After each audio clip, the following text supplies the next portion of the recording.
Hey guys, it's Carrie the Paper Monkey. We are going to make some fabric clusters and fabric ruffles. You're gonna see this video transition because I'm at my main filming area, and then I'm gonna try to drag Samuel L. Jackson over here. I should give him more credit. For those of you who are new here, Samuel L. Jackson is my sewing machine. I'll pop up a little explanation here as to why I call him Samuel L. Jackson. Anyway, I've done a video about this before. I'll link that video, but every now and again, I love to remake it because I have so many new subscribers. Thank you so much for dropping in. I just found this fabric at Hobby Lobby. It was a remnant and I love it, and I'm going to make some clusters out of this. I'm going to put it with this, and I don't know if I'm going to do some yellow rickrack or lace. I don't know. I'll put something else with it, but you're going to see that come around. And if you're curious, as I know because I've gotten questions about this before, I've never been a seamstress. I didn't own a sewing machine. Well, I owned the sewing machine. I didn't use the sewing machine before I started junk journaling. So I know very little, or knew very little, about fabric and the concept and sewing machines and all this stuff. But if you're wondering what this is, the quilters use this apparently. Guess where I found this? This thing and this thing at the Goodwill. I sure did. And I reached down there and picked it up real quick like a bunny, because this is meant to help you cut straight lines. Yeah, that's what that's for. You put your fabric underneath here, and it helps to guide you to cut straight lines with a rotary cutter. How about that? Picked it up fast. I can't remember. I mean, when I tell y'all I know it was less than $5 for each thing. I know that, and I don't know how much they are in real life, but I was very thankful for it. I think I have to cut. Oh, I can cut this way maybe. Okay, so got these fabrics. We're going to make ruffles out of this. Got all of these fabrics recently at the Dollar Tree. So when I find a deal, and usually whenever I do this, most of the time when I do this, what I like to do is if I'm going to pull all of this out, I'll just sit and do a whole ruffle making session. Right? Yeah, that's usually what I do. As you can see here, and I went ahead and ironed it. I ironed it. Sure did. Ironed each one. And then I fold it over so I can cut. And I'll line it up. This is my little guide here. I will line it up against the edge here. You see 1 inch, 2 inch. I'll be honest with you. I usually like to do ruffles that are 1.5 inches. I don't know. That's just a sweet spot for me for some reason. I don't think they're too wide. I know a lot of people will just go ahead and do 2-inch ruffles, but I really like the 1.5 inches. Why do I feel like this is wrong? Let me think about this a second. Nope, I want it this way. That's right. Because the longer the ruffle, yep, I want it long ways. Okay. Sorry, guys. Have to kind of think through that a second. And then I want to pull it down a little bit here. Yep.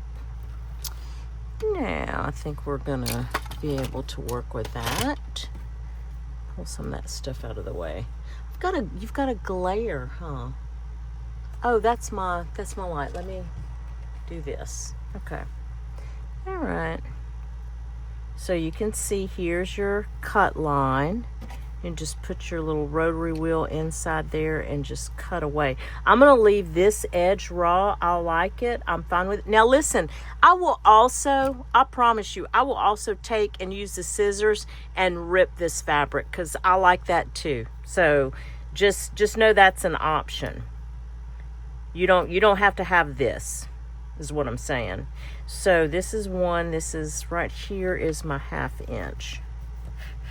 Okay, I might have to, it feels like I need to change my rotary wheel. Yep, I do. Gosh, dog it. Oh, it's not too bad. Not too bad. Let me, I knew as soon as I started cutting that I needed to change my wheel. But basically, you've got, what is this going to be? Probably 18 inches. No, actually, we got 21 inches. 21 inches long, 1.5 inches. Hold on a second. I'm going to go change my rotary. Okay, we're back. Now, what I'll tell you another thing that I do, and this is not a good example, but you'll get the idea. I will take a book ring, like when I'm finished, if I'm not gonna like sew all of these immediately, I will take a book ring, I'll take my crocodile, I'll punch a hole in the back, in the bottom of this, and then I will store these strips on a book ring. So just, you know, just in case. But I'll also, when I'm finished with these ruffles, when I'm finished making, it's the same thing. I still have the hole, or I'll punch a hole if I haven't already in the bottom of the ruffle or top of the ruffle, it doesn't matter. And I'll store my ruffles hanging up. Yeah, that's how I've always done it like that. My friend Carol at A Crinkle Path had sent me a bunch of strips of fabric that she had done, and that's how they were sent to me on a book ring, and I thought that was an ingenious idea. And also, if I don't make every strip into a ruffle, I can save the strips and I will use these to make fabric clusters, because this is pretty much the size that I like for fabric clusters too. Even though I've made them bigger before, they're just, you know, it's just, I don't know, I've always liked that size. Now, sometimes I will go ahead and cut a 2-inch strip. It depends on how, because sometimes I'm left with a 2-inch strip and I'll just cut it like that. You know what I mean? So we've got,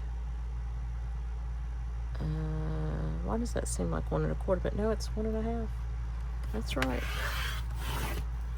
That's right. See how easy this is? I was so, before I got this thing, of course I didn't know it existed, but before I got this thing, this was a very tedious process. But I still did it because I loved it, you know. I love doing them. Okay, what does that leave me with? See, I think that leaves me, hold on, because that's not even, oh, watch. Yeah, because this is the end that's folded over. So what is this, 2 inches? Well, it's a little over 2 inches. It's like 2 1/4. It's like 2 1/4. But we're going to go ahead and cut it. I'm going to go ahead and cut it. Let me put it on the edge here.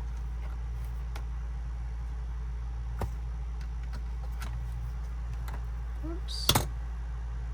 Get that lined up right. I know people who are actually quilters and sewers are probably watching this. They've probably clicked away 20 times. They're going, oh no, I can't watch that. That's 1 1/2. Yep. And then this winds up being, I think this winds up being 2 for some reason. Yeah, this winds up being my 2-inch strip. I knew I had a 2-inch strip left. Okay, I'm going to just keep cutting, and then I'm going to come back when my process is done.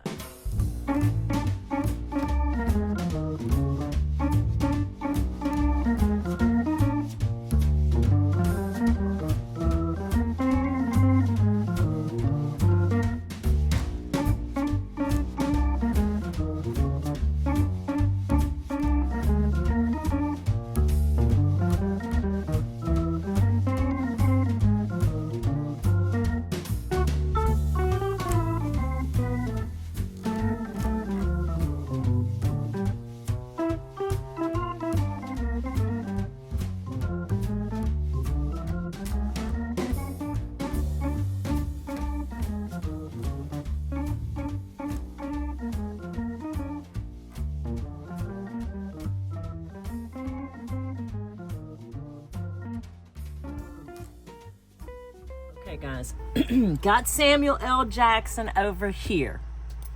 Got us set up over here. Sorry, this is a little discombobulated with the transition and all that, but This doesn't take long. Again, we've got all of our fabric cut here. I'm trying to decide which do I want to start with, a cluster or a, let's do a cluster. I'm gonna pull a couple of other coordinating fabrics here.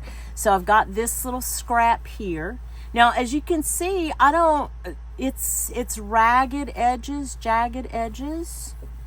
I'm not gonna, I don't have to cut that in strips. Let's tear a couple pieces. I'm just going to show you the way. Again, I don't ever consider my videos tutorials, okay?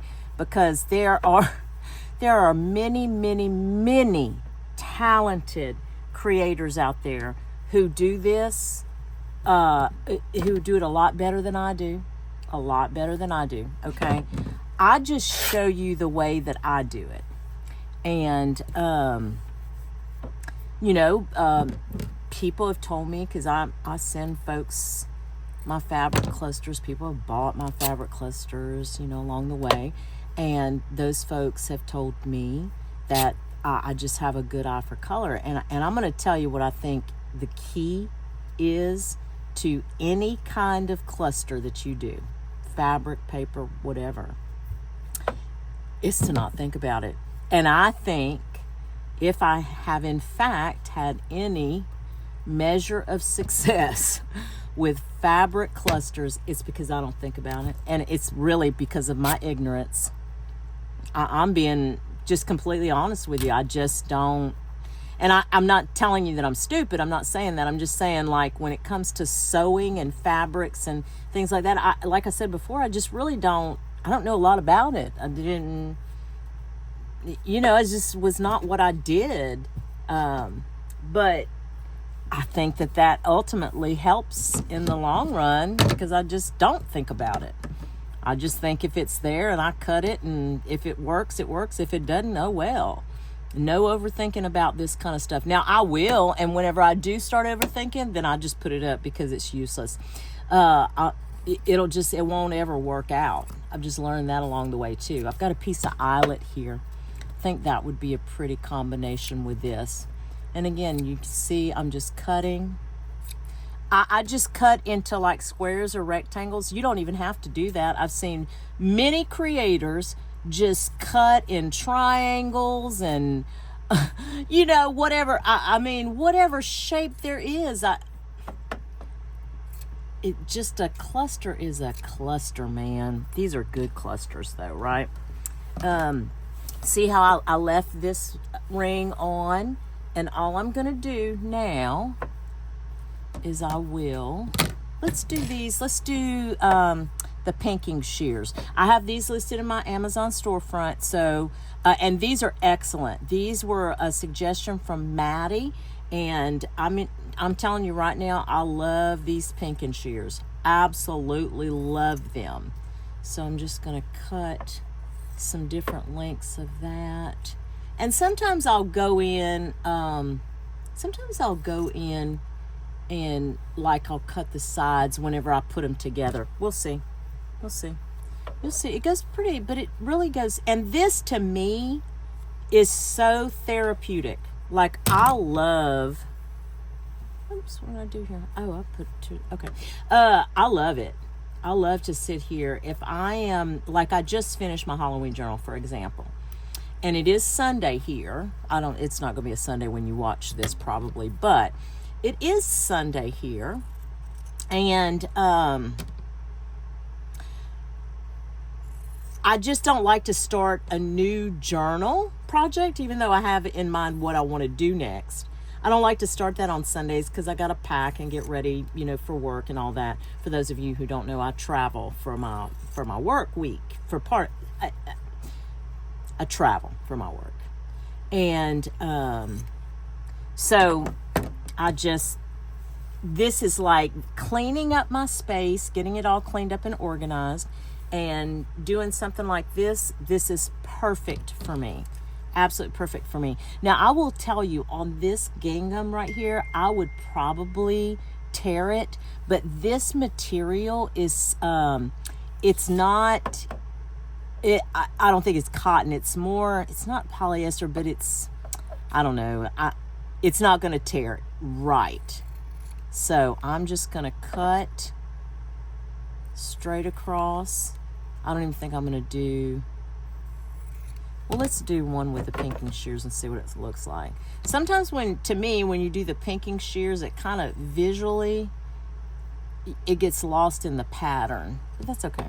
That's all right. I think I still would rather just do. Okay. All right. Do we have all our fabrics? We do. Okay. Watch. I'm going to show you what I do.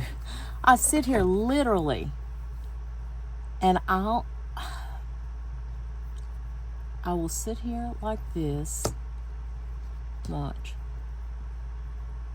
And like this one right here, I'm going to trim that off just a little bit, just because it's just overlapping a little bit too much. I don't do that on every one, no. I just happen to do it on that one. And then I'll turn this so that that little spot is showing, you know, that little stitching is showing. And then I'll do this. And then watch this. I'm going to go ahead, since this, one thing that I will do, since this is a solid color, I'm going to go ahead and choose like a decorative stitch. Let me see, what stitch do we want? I want the leaf pattern on here. I don't want the leaf pattern. I wonder if the little swirly will work. Let's try it. I've never tried that little swirly thing. Watch. Let's see, guys. Oops, I don't have my pedal. Hold on. Hold on. Don't fail me, Samuel. You're on TV. You're on TV, dude. Oh, I think he boogered up the first stitch, but let's see. Let's look at it. Oh, yeah. Look. Look what he did. He did absolutely nothing. Did you hear that? He was sewing. Look. Do you see why? You see why I named him Samuel L. Jackson? This is perfect. This is absolutely perfect. Now he acted the donkey for everybody here on YouTube. This is, I'm telling you, this is like, couldn't have been a more perfect thing for him to do. This is why, I'm telling you right now, this is why I call him Samuel L. Jackson. Because he does stuff like this. Now, I got to rethread him and everything, and now he's not even Samuel L. Jackson. Hold, please. Y'all. I had to take Samuel L. Jackson apart. I sure did. And now, I mean, the test run, he worked. Let's see if I'm not even going to try that stitch. We're going to try just let's try this stitch. It's not anything fancy. Let's see. Come on, Samuel. Don't let us down. Oh, my God. Y'all,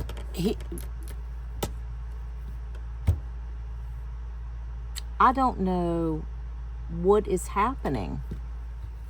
Y'all, me and Samuel L. Jackson just tied up. I ain't even gonna lie. I don't. But we gonna get on with this video. We're gonna get on with this video. Look, he's stitching a little wonky, but for the purposes of me showing y'all, because y'all don't want to hear all that mess. Y'all don't want to hear us heeing and sheeing over here. Look, we're gonna try another one. We're going to take a piece of eyelet. Again, no rhyme or reason to how I put things together. Just however, whatever the Lord leads me to is what I do. Let's just pink this one all the way around. Let's do that. Let's try that. Now that is 1, 2, 3, 4 layers. I feel like I'm missing a layer. I am missing a layer. Look. Yeah, because I usually do 3 or 5. I don't know why. Please don't. I really don't. That's just what I do. That's just what I do. Okay. I feel like I want to make that smaller. But let's just put a, let's see if Samuel's going to cooperate first of all. Looks like he's got it, maybe. Let's see. Take this out of here and all. Yeah, when I have this and the tweezers out, you know it's not. You know Samuel's just took a beating pretty much. But that's it. Now I may add, you know, like a little button or a gourd pin on it with a little, you know, something. I don't know, but that is the basics of it. I just sit here and listen. I will sit here when I turn this camera off. I will sit here for the rest of the afternoon, or you know what time I have left to play today, and I will just play. Truly, it's just like this right here. Just visually, I wanted to be able to see peaks of each fabric, and so I just cut it down. You know, that's it. Let's use it. Let's try a different stitch for Samuel. Let's see. And I like that part too. I do like being able to use different stitches. I like to be able to use different colors of thread. Whatever is just we'll just make it look a little different. Now I like that. Can you see that stitch? It's very faint on there because it's just a little white thread, but I like it. I like it. Sometimes I will remove the thread, you know, the excess thread. Sometimes I won't. Just depends. Sometimes I will sit here also. See how this is all, you know, like fraying off. Sometimes I'll sit here and make it fray even more. I will.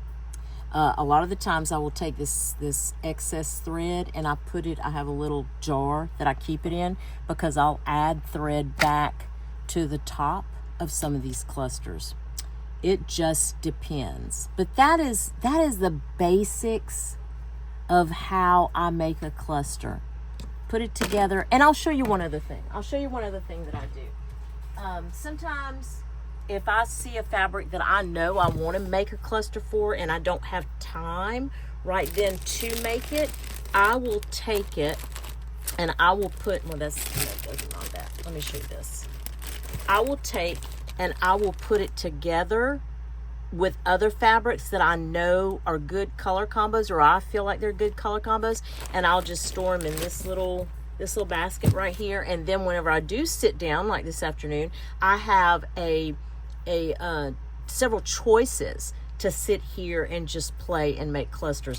In fact, I may make these this afternoon because I'm feeling the fall vibes today. I don't know if y'all have heard or not, but here in the South, I'm in southern Louisiana, where it should be as close to temperatures of hell as anywhere else, because it is August in Louisiana and we get very, very hot here. Today, however, it's very mild here today. Now, whenever I tell you it's mild, it's in the low 90s still, but the humidity is way low. I mean, I walked outside at one point. It was like 11:30. I walked outside. I was like, "Where am I in Connecticut? What is happening here?" Like, it's a beautiful, glorious day out there. It's just, I was like, "Oh my goodness." Anyway, fall vibes. I was getting fall. I went all the way around the world. I brought y'all all the way through the desert for that little drink of water. Sorry. Let's make a fabric ruffle. Okay, so you see I store them on my little rings, right? Got my little fabric ruffle. Let me see. Now I'm not going to be able to find my little tool. Hold on a minute. I got a mess up in here too. Hold on. Y'all don't even want to know. Y'all don't even want to know. Okay, let's get to this ruffle. This right here is how I get my ruffles to be uniformed. Now, if you do not like that look, do not use this. If you like them wonky and, you know, janky, and I love that look too. I just don't use this if I make them like that, okay? This tool is how I get the ruffles to kind of be evenly spaced.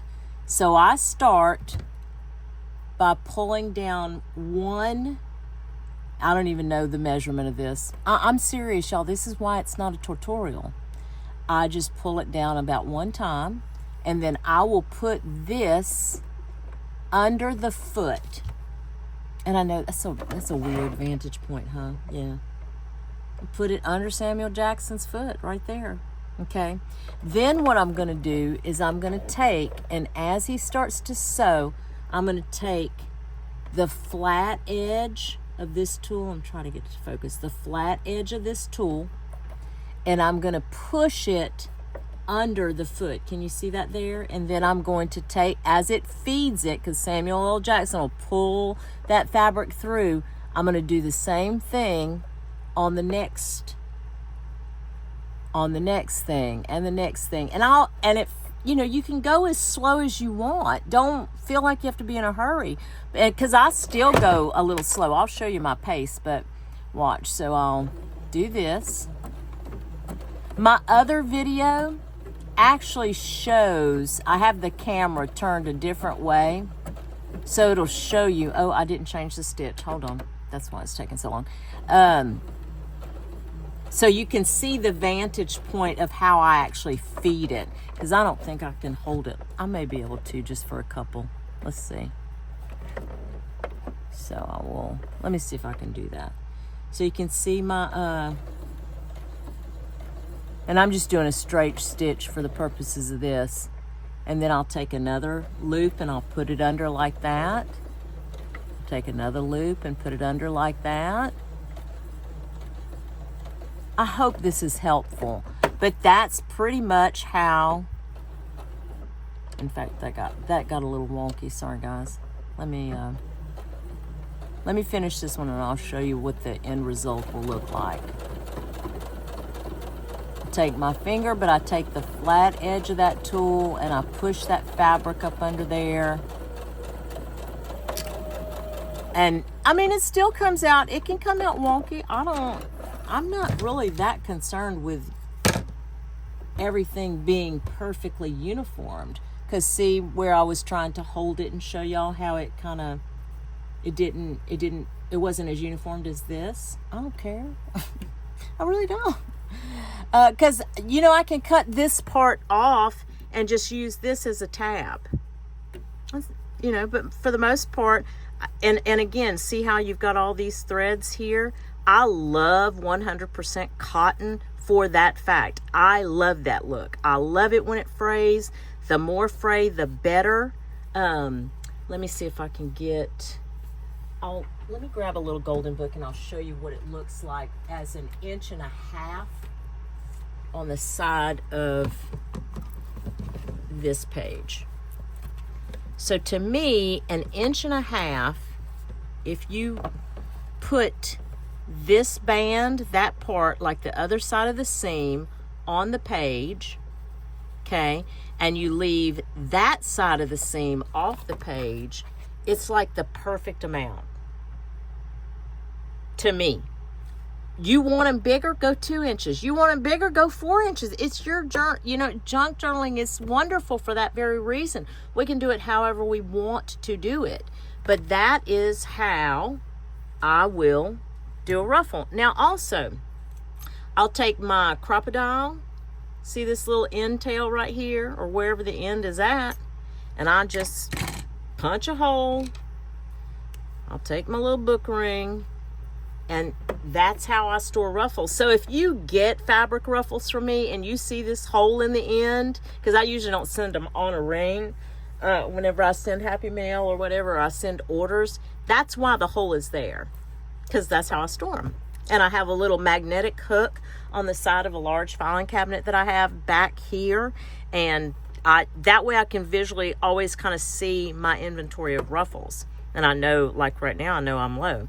But I'm going to remedy that. Me and Samuel L. Jackson, we're going to sit here this afternoon and watch. He's going to behave like a dream because y'all are not here watching him. He's just like a child sometimes, I swear. Anyway, that is the way I do fabric clusters and fabric ruffles, and I do appreciate appreciate the request. I actually had somebody request that I show this, so thank you very much. I'll have the other video that I did. It's been a long time now though.